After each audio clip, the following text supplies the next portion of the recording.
के दिन प्रदोष काल में जलाया गया दीप, प्रज्वलित करा गया दीप 5 स्थान पर फल देता है।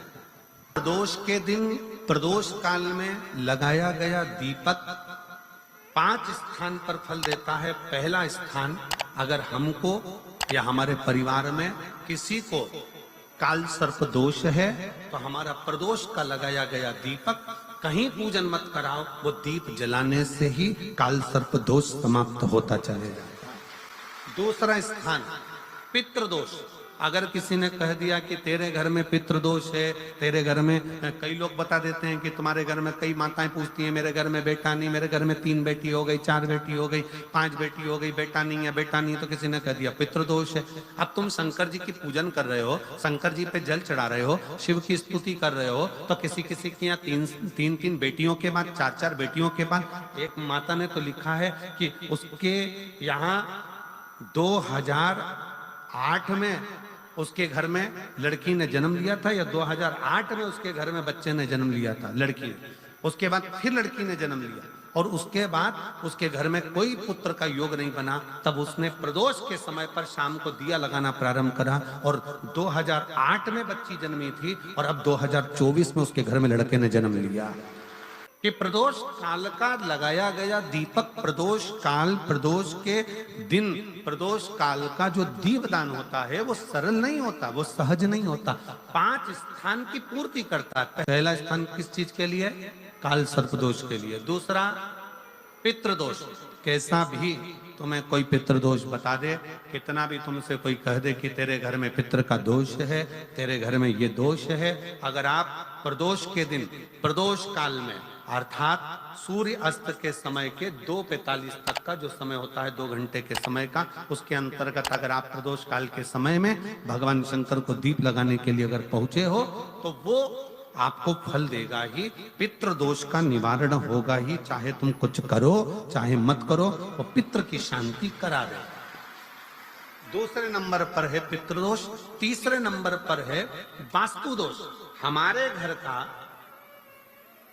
अब एक बहुत सावधानी से श्रवण करने वाला विषय है, वंश की वृद्धि नहीं है।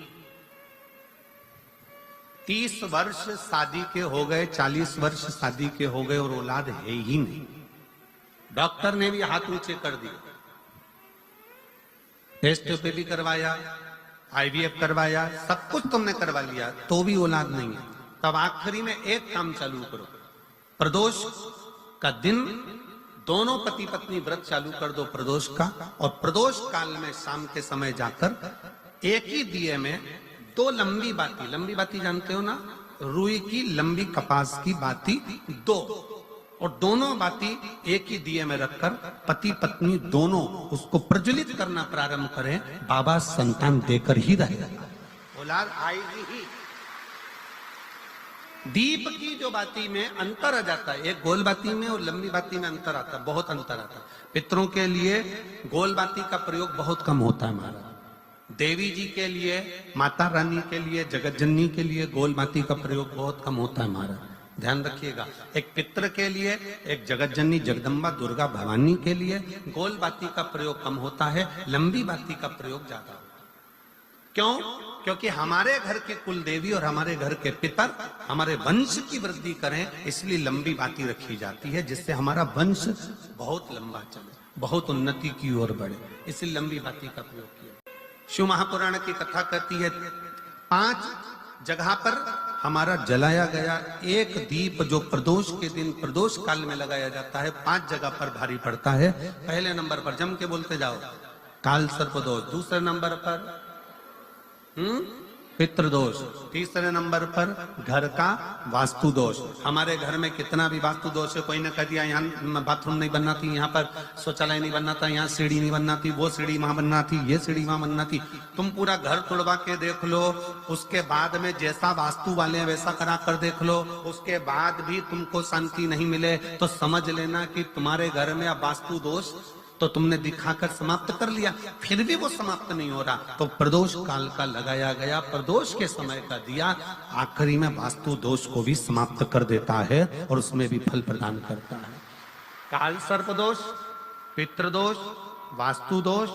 चौथे नंबर पर 1 रुपया कमाया, 1.25 रुपये खर्च हुआ, पैसा आया गया। ये चौथे नंबर का व्यापार में थोड़े दिन दुकान अच्छी चली, थोड़े दिन बैठ गए, थोड़े दिन काम चला, थोड़े दिन बैठ गए, गाड़ी चली, थोड़े दिन फिर बैठ गए, अर्थात हमारी फैक्ट्री थोड़े दिन चली फिर बैठ गए। कहीं ना कहीं तकलीफ, थोड़े दिन खाते थोड़े दिन रोते वाला चल रहा है। तो प्रदोष काल का, प्रदोष के समय का दिया इस दुख को समाप्त कर कर रेगुलर एक जैसी सांझी, एक जैसी लक्ष्मी की वृद्धि करते चले गए। प्रदोष काल का। और 5वें नंबर का प्रदोष काल का दिया, प्रदोष समय का दिया 5वें नंबर पर रोग का निवारण का, रोग निवारण।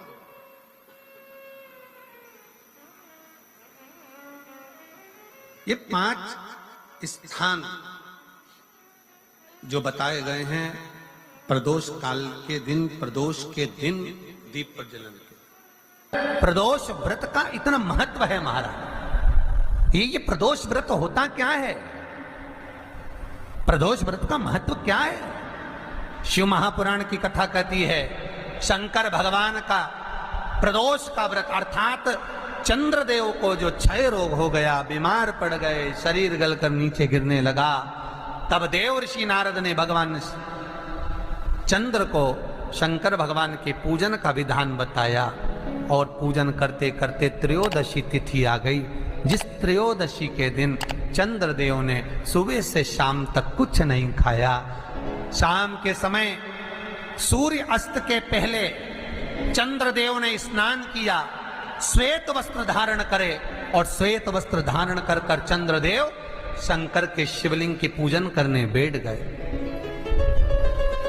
शंकर भगवान के शिवलिंग की पूजन जब चंद्रदेव ने करी, हाथ में अक्षत लेकर चंद्रदेव ने शंकर को समर्पित करे, ओम उमापति नमः कहकर जब चंद्रदेव ने शिव को समर्पित करे, भगवान शंकर त्रयोदशी के दिन प्रदोष समय में, प्रदोष काल में प्रकट हो गए।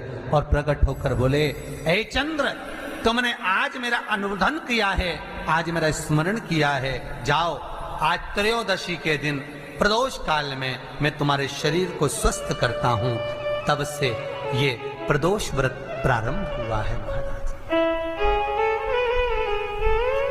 किसने करा है प्रदोष व्रत? भगवान विष्णु ने करा था। जब घोड़े का मुंह लगा हयग्रीव अवतार, लक्ष्मी जी हंस दी थी तो घोड़े का मुंह भगवान विष्णु का लगा, तब भगवान विष्णु ने प्रदोष व्रत करा था। भगवान विष्णु प्रदोष व्रत 11, 26 अवश्य करना चाहिए। या तो 11 करो या 26 करो, करना चाहिए। प्रदोष कोई साधारण सा व्रत नहीं है। प्रदोष कोई निम्नता व्रत नहीं है, सहजता का। एक एक प्रदोष का महत्व शास्त्र वर्णन करता, शिव महापुराण कहती है एक एक प्रदोष का महत्व। एक एक प्रदोष, सोमवार की अगर प्रदोष पड़ती है, बहुत ध्यान से सुनना महाराज, सोमवार की प्रदोष पड़ती है तो शंकर भगवान कैलाश पर निवास करते हैं। मंगलवार की प्रदोष पड़ती है तो शिव काशी में निवास करते हैं। बुधवार की प्रदोष पड़ती है तो शिव रजत भवन में निवास करते हैं। गुरुवार की प्रदोष पड़ती है तो शिव गंगा के स्थल पर निवास करते हैं। शुक्रवार की अगर प्रदोष पड़ती है तो शिव नीलकंठ पर विराजमान होते हैं। शनिवार की अगर प्रदोष पड़ती है तो शिव शमी के वृक्ष के नीचे रहते हैं। और रविवार की जब प्रदोष पड़ती है तो शिव बेलपत्र के पेड़ के नीचे निवास करते हैं। महाराज, ये एकादशी शंकर से कह रही है कि आपका स्थान ये नहीं कि आप कैलाश पर मिले, उस वार को, उस तिथि के दिन, उस अनुकूल।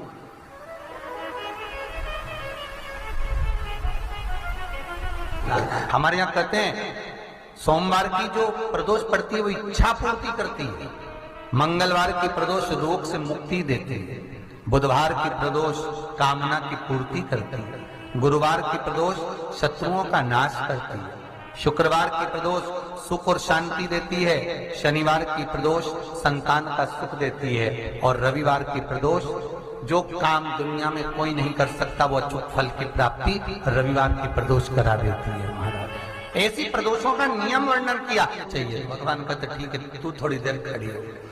एकादशी सम्मुख खड़ी हुई, पार्वती जी ने जिस अंगुष्ठ का जल पीने के लिए लिया था हाथ में, बस पीने ही वाली थी, शंकर भगवान ने वही हाथ में जल लेकर एकादशी के हाथ में उसको देकर कहा ले ये मेरे द्वारा निर्मित एक व्रत है जिसे